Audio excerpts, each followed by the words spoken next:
আমি এক চোখে কোরআন পড়ছি, এক চোখ দিয়ে, আর এক চোখ দিয়ে আমি ইতিহাসের সমস্ত বই আমি পড়ে আসছি। আমি বিশ্বাস করতে বাধ্য হয়েছি কোরআন সত্য, কোরআন সত্য, কোরআন সত্য। কোরআন ছাড়া অন্য যে ইতিহাস সেগুলো কল্পনা ছাড়া কিছুই না। সেগুলো আফসোস, আমাদের প্রগতিশীল সমাজ, আমাদের সেকুলার সমাজ, আমাদের ডেমোক্রেটিক সমাজ, আমাদের নাস্তিকবাদী সমাজ যারা মানবতার দাবি করে তারা সম্মানজনক শব্দ নিতে চায় না। আমি কার বই? তোমার নাস্তিকদের বই পড়লে আমার একটু ইমান খুব সাথে আমার ইমান বাড়ি যায় আমার। আর কোরআন শরীফ পড়লে ইমান বাড়ে কোরআন সৌন্দর্য দেখে। নাস্তিকদের বই পড়লে ইমান বাড়ে তাদের পাগলামি সাগলামি ভণ্ডামি দেখে। যে এত বেকুব, এগুলো এত আনাড়ি, কত বড় শিক্ষিত ব্যক্তি কিনা। ও নিজে লেখছে, আমি নিজে পড়ছি দুই চোখ দিয়ে। পুরো আগে তো আমি মনে করতাম ছোটবেলায় মা বাবা থেকে শিখেছি মানুষ নাকি সম্মানী জীব, মানুষ আশরাফুল মাখলুকাত, মানুষ শ্রেষ্ঠ জীব। তোর ঘরে বিজ্ঞান থেকে বুঝলাম না মানুষ শিয়াল কুত্তার মতো, গরু ছাগলের মতো, মানুষ একটা সাধারণ জীব। তো মানুষের মর্যাদা দিল, দেখছেন অবস্থা।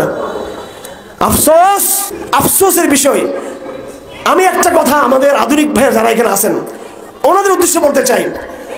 আমি এক চোখে কোরআন পড়ছি, এক চোখ দিয়ে, এক চোখ দিয়ে কোরআন পড়ছি আমি, আলহামদুলিল্লাহ। আর এক চোখ দিয়ে আমি ইতিহাসের সমস্ত বই আমি পড়ে আসছি, সব বই পড়ে আসছি আমি।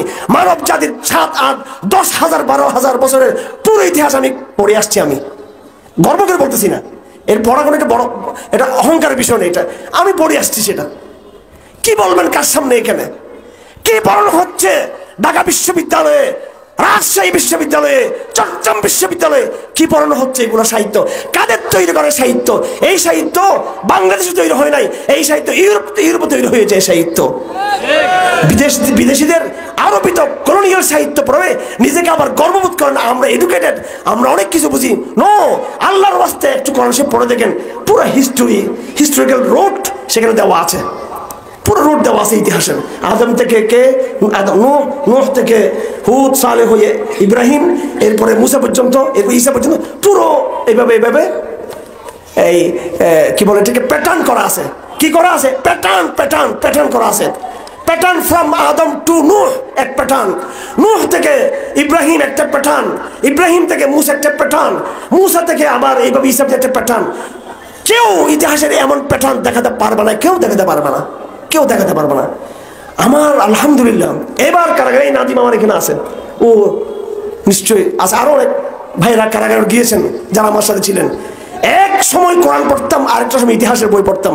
হাজার হাজার হাজার বছরের মানব জাতির ইতিহাসের বই পড়ে আমি বিশ্বাস করতে বাধ্য হয়েছি কোরআন সত্য, কোরআন সত্য, কোরআন সত্য। কোরআন ছাড়া অন্য যে ইতিহাস সেগুলো কল্পনা ছাড়া কিছুই না। সেগুলো স্বয়ং রবীন্দ্রনাথ ঠাকুর বলেছেন শেষ জমানায় এসে, অর্থাৎ একেবারে মৃত্যুর 3-4 বছর কয়েক বছর আগে বলতেছেন এখন আমার সত্যবাদী হওয়া দরকার। কে বলতেছে এটা? এখন আমার কিছু সত্য কথা বলা উচিত। তার মানে উনি স্বীকার করে নিয়েছেন এতদিন তিনি যেটা বলেছেন ফ্যান্টাসি করেছেন, বিনোদন করেছেন, মজা দিয়েছেন। আসলে কিন্তু তিনি কিন্তু বিশ্বাস এবং কথার সাথে তার মিল ছিল না। অনেকের প্রায় সাহিত্যিকদের সেরকম। আল্লাহ পাক বলেন কোরআন ছাড়া যত কিছু আছে সব শুধু মতবিরোধ সেখানে। নাস্তিকরা হলো কি জানেন? এরা কোনো রাজনৈতিক দলের কর্মী না, কিন্তু নাস্তিকরা হিন্দুও না, বৌদ্ধও না, খ্রিস্টানও না, মুসলমানও না, আওয়ামী লীগও না, বিএনপিও না। এরা হচ্ছে অমানুষের জাত, একটা প্রজাতি। কথা ঠিক কিনা? এইদের কাজ হলো হিন্দু, মুসলমান, আওয়ামী লীগ লাগাই দেওয়া। কথা ঠিক কিনা? এরা আস্তে ঘাপটি মেরে বসে আছে।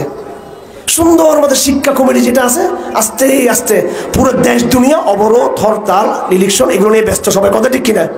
আমরা ঘর থেকে বের হলে চিন্তা করি অবরোধে কোনো গাড়ি পড়ে কিনা, বা সামনে নির্বাচনে কি কার উপর কি চাপটা বসে, কেউ বলে কত রকমের রাজনৈতিক ব্যাপার স্যাপার আছে।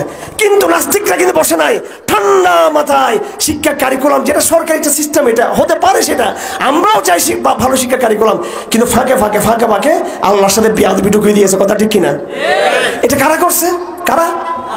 ওই যে নাস্তিকবাদী অপশক্তি। সরকারকে আমি জানিয়েছি, গাড়িতে আস্তে আস্তে আমি কিছু জিনিস পৌঁছানোর চেষ্টা করছি যেন ওদের ফাঁদে পা না দেয়। কথা ঠিক কিনা? আলেম ওলামাদের কথা শুনে লক্ষ লক্ষ কোটি কোটি তৌহিদে জনতার যে হৃদয়ের স্পন্দন ইমান, ওই জায়গা অনুযায়ী যেন আমাদের শিক্ষা ব্যবস্থা কি হয়, প্রণয়ন হয়।